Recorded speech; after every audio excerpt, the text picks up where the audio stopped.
성도 여러분, 안녕하세요. 6월 2일 목요일 아침입니다. 찬송가 197장 은혜가 풍성한 하나님을 함께 찬양 드리시겠습니다.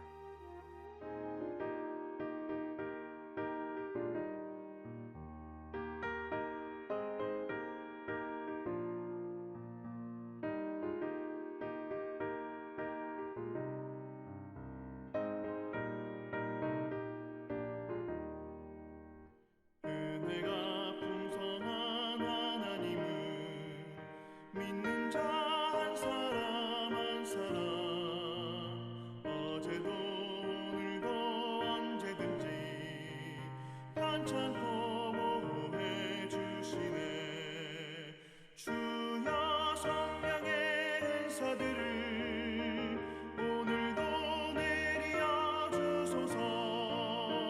성령의 뜨거운 불길로서 오늘도 충만케 하소서. 정욕과 죄악에 물든 맘을 성령의 불길로 태우사. 정결케 하소서. 태우소서. 깨끗게 하여 주옵소서. 주여 성령의 은사들을 오늘도 내려 주소서. 성령의 뜨거운 불길로서 오늘도 충만케 하소서.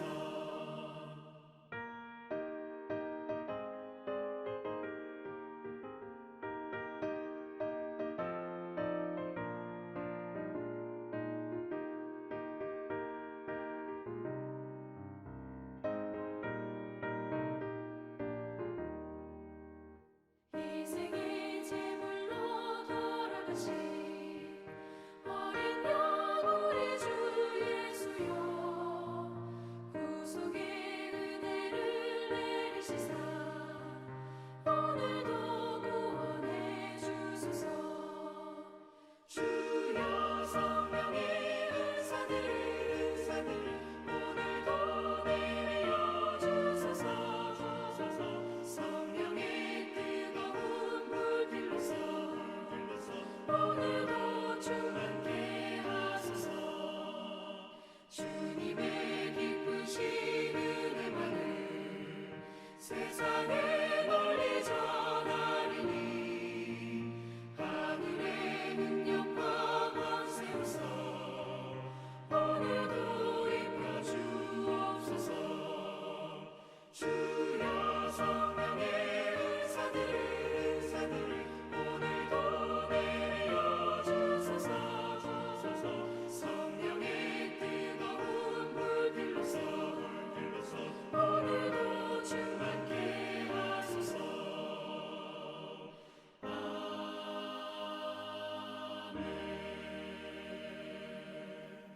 아멘. 오늘 함께 나눌 말씀은 고린도전서 14장 13절에서 25절까지의 말씀입니다.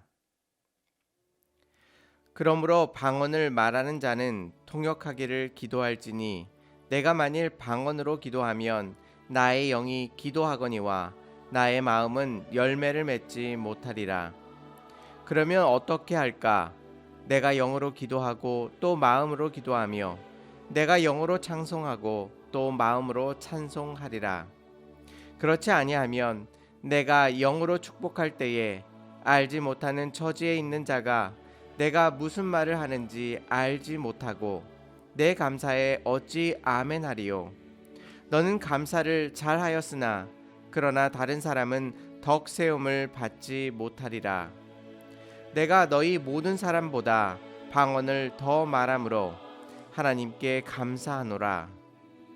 그러나 교회에서 내가 남을 가르치기 위하여 깨달은 마음으로 5마디 말을 하는 것이 1만 마디 방언으로 말하는 것보다 나으니라. 형제들아, 지혜에는 아이가 되지 말고 악에는 어린아이가 되라. 지혜에는 장성한 사람이 되라. 율법에 기록된 바 주께서 이르시되 내가 다른 방언을 말하는 자와 다른 입술로 이 백성에게 말할지라도 그들이 여전히 듣지 아니하리라 하였으니, 그러므로 방언은 믿는 자들을 위하지 아니하고 믿지 아니하는 자들을 위하는 표적이나, 예언은 믿지 아니하는 자들을 위하지 않고 믿는 자들을 위함이니라. 그러므로 온 교회가 함께 모여 다 방언으로 말하면 알지 못하는 자들이나 믿지 아니하는 자들이 들어와서 너희를 미쳤다 하지 아니하겠느냐. 그러나 다 예언을 하면 믿지 아니하는 자들이나 알지 못하는 자들이 들어와서 모든 사람에게 책망을 들으며 모든 사람에게 판단을 받고 그 마음에 숨은 일들이 드러나게 되므로 엎드려 하나님께 경배하며 하나님이 참으로 너희 가운데 계신다 전파하리라. 아멘. 고린도 교인들은 지식적으로 하나님을 잘 알고 있었고 동시에 성령의 은사도 많이 받았습니다. 그 은사 중에서 방언의 은사는 사람들이 알 수 없는 말로 기도함으로써 많은 사람들의 시선을 집중시켰습니다. 또한 그 방언을 통해 하나님께서 얼마나 신령한 분이신지를 나타내기도 하였습니다. 하지만 교회에서 많은 사람들이 모인 곳에서 무분별적으로 방언으로 기도하는 것은 방언을 받지 못한 사람이나 믿지 않는 사람들에게 은혜로운 모습이 아니었습니다. 알아듣지 못하는 방언이 난무함으로 인하여 교회 안은 혼란 가운데 놓여 있게 된 것입니다. 이러한 상황 속에서 바울은 방언이 자기 자신도 알아듣지 못할 뿐만 아니라 다른 사람들도 알아듣지 못함을 지적하면서 방언은 영으로 기도하는 것이지 마음으로 기도하는 것이 아니라고 말하고 있습니다. 즉 방언은 통역 없이는 그 뜻을 알 수 없기 때문에 전인격적으로 드리는 기도가 아니라고 말하는 것입니다. 이 방언이 혼자 기도 드릴 때는 상관이 없지만 다른 사람들이 있는 곳에서 공적인 곳에서 드릴 때에는 문제가 되는 것입니다. 사도 바울은 구체적인 상황을 예로 들고 있습니다. 16절 말씀을 보시면 그렇지 아니하면 내가 영으로 축복할 때에 알지 못하는 처지에 있는 자가 내가 무슨 말을 하는지 알지 못하고 내 감사에 어찌 아멘하리요 라고 말하고 있습니다. 교회에서 공적으로 드리는 기도는 자신만이 드리는 기도가 아니라 모든 사람들이 같이 드리는 기도가 되어야 합니다. 방언으로 축복의 기도를 드렸을지라도 다른 이들이 듣고 아멘으로 화답하지 못한다면 그 기도는 온전한 기도가 되지 못하는 것입니다. 고린도전서는 꾸준히 우리가 신앙생활하는 것이 홀로 완성될 수 없음을 말하고 있습니다. 우리의 신앙은 이웃과 더불어 나아갈 때에 비로소 우리의 신앙이 완성될 수 있음을 지속적으로 말하고 있는 것입니다. 방언이 비록 성령님께서 주시는 소중하고 신령한 은사이지만 그 방언을 알아듣지 못하는 이들의 상황과 처지를 감안해야만 한다고 이야기하고 있는 것입니다. 이러한 사도 바울의 말을 듣고 있는 고린도 교인들은 한편으로 이렇게 생각했을 수도 있습니다. 바울이 방언의 은사를 받지 못하였기 때문에 하지 말라라고 부정적으로 이야기한다고 생각할 수도 있었을 것입니다. 이러한 생각은 바울이 주장하는 사도권을 부정하는 사람들에게도 자신들의 주장을 뒷받침할 만한 좋은 근거라고 생각했을 것입니다. 사도 바울은 그런 그들에게 이렇게 말하고 있습니다. 18절 말씀에 내가 너희 모든 사람보다 방언을 더 말함으로 하나님께 감사하노라 라고 사도 바울은 고백하고 있습니다. 바울은 그 누구보다도 방언을 더 잘 말하고 있었습니다. 풍성한 방언의 은사를 받았던 것입니다. 그럼에도 불구하고 사도 바울은 많은 사람들이 모인 곳에서 방언을 하지 않았던 것입니다. 더불어 사도 바울은 이렇게 고백하고 있습니다. 교회에서 다른 사람을 가르치기 위하여 깨달은 5마디 말을 하는 것이 1만 마디의 방언보다도 낫다라고 말하고 있습니다. 물론 이것은 방언이 아무 소용이 없다고 이야기하는 것이 결코 아닙니다. 방언은 성령님께서 주시는 소중한 은사입니다. 사도 바울은 여기에서 방언이 필요 없다고 말하는 것이 아닙니다. 왜냐하면 방언이 필요 없는 것이라면 13절 말씀에서 방언의 통역을 위하여 기도하라라고 말하지 않았을 것입니다. 뿐만 아니라 사도 바울은 자신도 방언을 충만하게 받았음을 이야기하고 있습니다. 지금 사도 바울이 문제를 삼고 있는 것은 방언을 하는 그 자체가 아닙니다.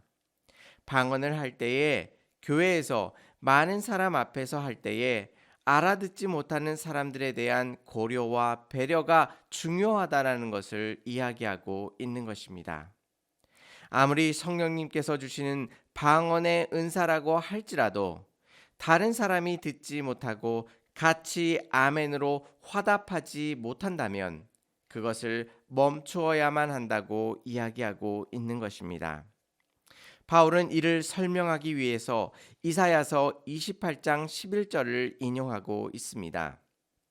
오늘 본문 21절을 말씀을 보시면 율법에 기록된 바 주께서 이르시되 내가 다른 방언을 말하는 자와 다른 입술로 이 백성에게 말할지라도 그들이 여전히 듣지 아니하리라 하였으니라고 말씀하고 있습니다.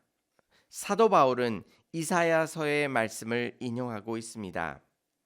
이 말씀은 이스라엘이 하나님의 말씀을 듣지 않자 하나님께서는 아수르를 들어 다른 방언을 하는 아수르를 들어 이스라엘을 치게 하십니다. 그 아수르를 통해서 하나님께서 이스라엘 백성에게 말씀한다 할지라도 이스라엘 백성이 여전히 듣지 않을 것이라고 말씀해주고 계셨습니다.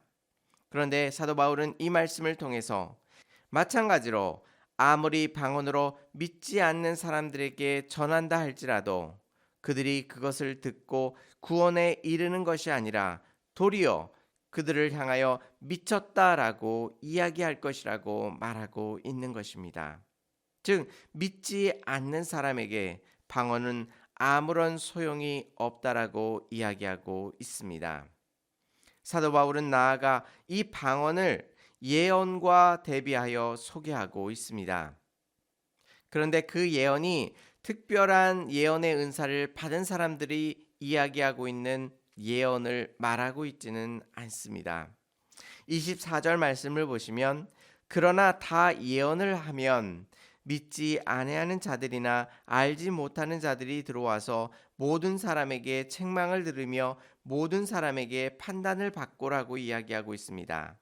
여기서 특정한 사람들만 예언한다고 이야기하지 않고 다 예언을 하면이라고 말하면서 그 예언 자체가 어떤 특정한 사람들에 의하여 이루어지는 것이 아니라 그 예언이 공동체적인 성격을 갖고 있음을 우리들에게 말하고 있습니다. 뿐만 아니라 이어지는 말씀에서 모든 사람에게 책망을 들으며 모든 사람에게 판단을 받고라고 이야기하면서 이 예언의 주체가 모든 사람이라는 것을 여러 차례 밝히고 있습니다. 그러기에 그 예언의 내용은 모든 사람들이 납득할 만한 것이고 이해할 만한 것이었다는 것을 알 수 있습니다. 그래서 그 예언의 내용을 통해서 하나님을 믿지 않는 사람들이나 방언을 알아듣지 못하는 모든 사람들이 그 예언을 알아듣고 하나님 앞에 나오며 구원에 이를 수 있다라고 이야기하고 있는 것입니다. 고린도전서를 통해 우리는 교회에서 일어나는 문제들을 어떻게 해결해야 될지를 알아가면서 중요한 한 가지를 알게 됩니다. 방언이 아무리 신령한 하나님께서 주시는 은사라 할지라도 교회의 하나됨을 방해하며 이웃을 돌보지 아니한다면 그것은 아무런 소용이 없는 은사가 된다라고 오늘 말씀은 우리들에게 말씀해주고 있는 것입니다. 교회는 언제나 믿음이 좋은 사람들로만 구성되어질 수 없습니다. 교회는 다양한 사람으로 구성되어 있는 성도의 모임입니다. 어떠한 이유라 할지라도 누가 앞서거나 누가 뒤서거나 하는 것이 아니라 서로를 돌보며 같이 걸어가며 거룩하신 하나님 가운데 하나의 공동체를 이루기를 하나님께서 우리들에게 원하고 계신 것입니다. 오늘 하루 살아가실 때에 믿음이 연약함으로 홀로 눈물 지으며 힘들어하는 이웃들이 있는지 다시 한번 살펴보시기 바랍니다. 또 우리 식구들 가운데, 우리의 자녀들 가운데, 그리고 우리와 같이 신앙생활을 하고 있는 성도들 가운데 가슴 아파 눈물 흘리고 있는 이웃들이 있다면 그리스도의 사랑으로 그들을 위로하며 하나님 앞에 나아갈 수 있도록 같이 기도함으로 주님 앞에 온전히 나아가시기 바랍니다. 오늘 하루 살아가실 때에 우리들 가운데 이웃을 사랑할 수 있는 뜨거운 마음을 허락해 달라고 기도해 주시고, 하나님의 신령한 은사보다도 우리의 이웃들을 돌보며 그리스도의 사랑을 전파할 수 있는 하나님의 복된 성도들이 될 수 있게 해달라고 하나님 앞에 온전히 간구하며 나아가실 수 있는 저와 성도님들이 되시기를 주님의 이름으로 축원합니다. 다 같이 기도드리시겠습니다.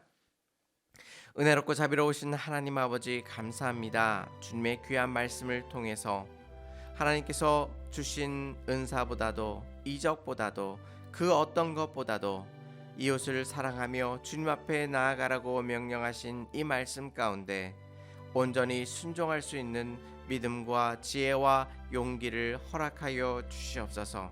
시험과 환난 속에서 그 믿음이 연약하여지며 거룩하신 하나님을 온전히 바라보지 못하는 우리의 이웃들이 있다면 그리스도의 사랑으로 그들 가운데 다가가 격려하게 하시고 주의 말씀으로 위로하게 하여 주시어서 하나님께서 모든 것들을 주장하시고 역사하여 주시옵소서. 이 아침에 삶에 어렵고 힘든 많은 문제를 가지고 주님 앞에 나와 주의 도우심을 구합니다. 세상을 의지하지 않겠습니다. 오직 하나님만을 의지하며 하나님만을 바라보기를 소망하오니 우리가 당하고 있는 이 어려움과 아픔 속에서 오직 거룩하신 하나님을 바라보며 주의 도우심을 구할 수 있도록 인도하여 주시옵소서. 오늘 하루 살아갈 때에 먹든지 마시든지 모든 것들을 하나님의 영광을 위하여 할 수 있게 하여 주시옵시고, 불평불만하는 마음 속에서 하나님을 바라봄으로 감사와 찬양으로 우리의 마음 가운데 가득 채워질 수 있도록 인도하시고 역사하여 주시옵소서. 우리는 연약하오나 하나님께서는 강하시오니 우리를 붙들어 주신 그 강하신 손길로 오늘 하루도 승리할 수 있도록 우리의 모든 삶을 주장하여 주시옵소서. 하나님께서 모든 것들을 주관하시고 역사하시며 다스려 주실 줄 믿사오며 예수님의 이름으로 감사하며 기도 올려옵나이다. 아멘. 사랑하는 성도 여러분, 오늘 하루 은사보다 우리 이웃을 더 소중하게 여기며 그리스도의 사랑으로 이웃을 돌보며 주께로 같이 걸어가시는 복된 하루가 되시기를 주님의 이름으로 축원합니다. 감사합니다.